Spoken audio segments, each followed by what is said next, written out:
This is SBS News in Easy English. I'm Peggy Giacomellos.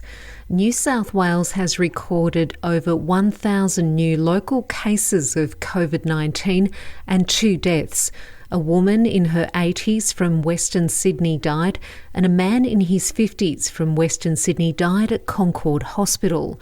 The suburbs with the highest number of cases are around Auburn, Greenacre, Bankstown, Liverpool, Marylands, Punchbowl, Riverwood, Yagoona, Condell Park and St Clair.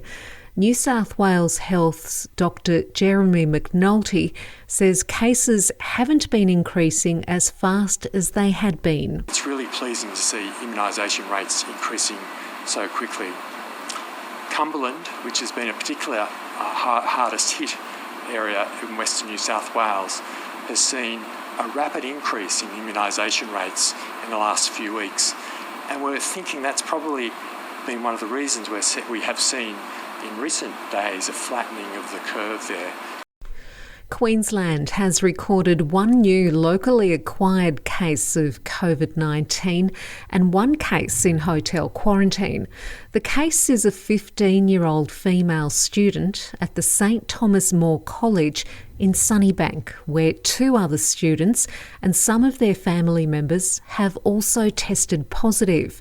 But Chief Health Officer Dr Jeanette Young is confident the outbreak is under control.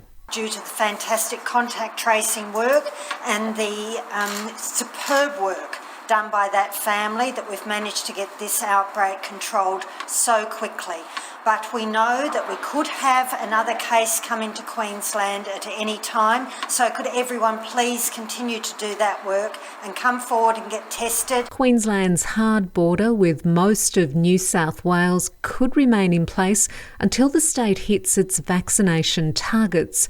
Queensland's Deputy Police Commissioner has said there's no clear end date for when border restrictions will ease.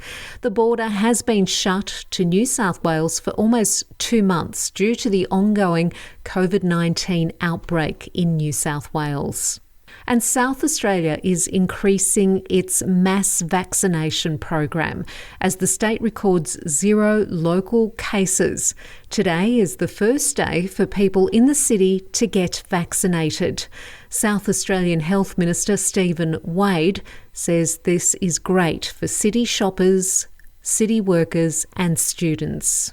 Not only will it be an opportunity for people to get their vaccination, it's a great opportunity to push this program right across the state.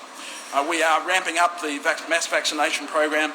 We've had a record week last week with 100,000 doses. That's 100,000 doses last week, 100,000 doses the week before.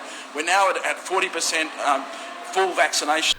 Victoria has recorded 445 local cases of COVID-19 today and 2 deaths. Of the local cases, 129 are linked to known cases and outbreaks, and the rest are under investigation.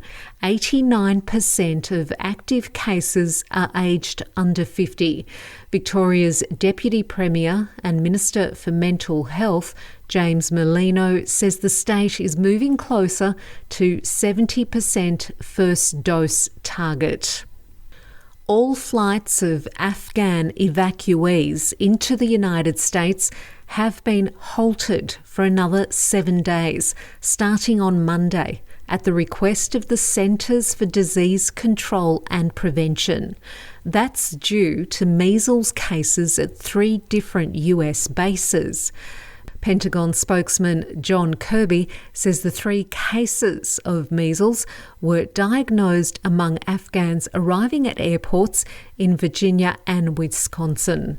They have been housed separately and are receiving medical care, and the CDC is doing contact tracing and will ask people to self-isolate as needed. And obviously we'll share more information as soon as it becomes available. And that's SBS News in Easy English.